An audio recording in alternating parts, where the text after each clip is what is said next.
ನಮ್ಗೆ ಈ ಥರ ಮಠಗಳು ನಮಗೆ ಪ್ರೋತ್ಸಾಹ ಕೊಡ್ತವೆ, ನಾವು ಮುಂದೆ ಇನ್ಸ್ಟಿಟ್ಯೂಟ್ಗಳು ಮಾಡಬೇಕು, ಮತ್ತು MNC ಕಂಪ್ನಿಗಳು ತರಬೇಕು ಅಂತ ಅಂದ್ಕೊಂಡಿದ್ದೀನಿ. ಇಲ್ಲಿ ನಾವು ವಿದ್ಯಾರ್ಥಿಗಳಿಗೆ ಇಲ್ಲೇ ಕೆಲಸ ಕೊಡುವಂಥದ್ದು, ಮತ್ತು ರೈತರಿಗೆ ಅಂತ ಅಂದ್ಬಿಟ್ಟು ಒಂದಷ್ಟು ಯೋಜನೆಗಳು ಮಾಡಿದ್ದೀವಿ ಗುರುಗಳೇ. ಸೊ ನೇರ ಮಾರುಕಟ್ಟೆ ಮಾಡೋಣ, ಶೀತಲ ಶವರಗಳನ್ನ ಮಾಡೋಣ ಎಲ್ಲ ಹೋಬಳಿಗಳಲ್ಲೂ ಅನ್ನುವಂಥದ್ದು. ಇದೆಲ್ಲ ಪ್ರೈವೇಟ್ ಆಗಿ ಮಾಡೋದು, ಸಂಗ್ರಹಣ ಸ್ಟೋರೇಜ್ ಯೂನಿಟ್. ಸೊ ಅದು ಮಾಡೋದ್ರಿಂದ ಏನಾಗುತ್ತೆ ಅಂತ ಹೇಳಿದ್ರೆ ನಮಗೆ ಟ್ರಾನ್ಸ್ಪೋರ್ಟೇಷನಲ್ಲಿ ಶೆಲ್ಫ್ ಲೈಫ್ ಸ್ವಲ್ಪ ಜಾಸ್ತಿ ಉಳಿಯುತ್ತಲ್ಲ ಅನ್ನುವಂಥದ್ದು. ಈ ಥರ ಒಂದಷ್ಟು ಕಾರ್ಯಕ್ರಮಗಳನ್ನ ಇಟ್ಕೊಂಡು ಅದಂತೂ ಭಾಳ ಉತ್ತಮವಾದ ಕೆಲಸ. ಯಾಕಂದರೆ ಇವತ್ತು ಬೆಳೆದವ್ರಿಗೆ ಎಷ್ಟು ಮತ್ತು ಬೆಳೆದು ರೈತರು ತಕ್ಕತ್ತರಲ್ಲ, ಹೌದು, ಅವ್ರಿಬ್ಬರಿಗೆ ಎಷ್ಟಾಯ್ತಾ ಅಷ್ಟು ಒಂದೇ ದಿವಸ ವ್ಯಾಪಾರ ಮತ್ತು ದಳ್ಳಾಳಿಗೆ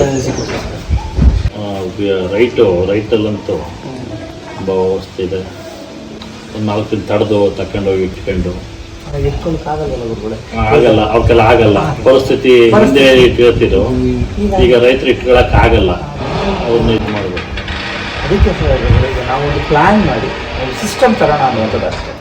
ಅದಕ್ಕೆ ನಿಮ್ಗಳ ಸಹಕಾರಗಳು ಬೇಕು ಗುರುಗಳೇ. ನಿಮ್ದೇನಾದರೂ ಫ್ಯೂಚರ್ ಪ್ಲ್ಯಾನ್ಸ್ ಇತ್ತು ಅಂತಂದರೆ ಆ ಪ್ಲ್ಯಾನ್ಸ್ ಜೊತೆಗೆ ನಾವು ಮರ್ಜ್ ಮಾಡ್ಕೊಂಡು ಮಾಡೋಣ ಅಂತ ಫಸ್ಟು ಬದಲಾವಣೆ ಮಾಡೋಣ, ಜನಗಳಿಗೆ ಅನುಕೂಲ, ರೈತರಿಗೆ ಅನುಕೂಲ ಆಗಿದೆ. ಹೌದು, ಉದ್ಯೋಗ ಸೃಷ್ಟಿ, ರೈತರಿಗೆ ನೇರ ಮಾರುಕಟ್ಟೆ ಮಾಡಿಕೊಡುವಂಥದ್ದು,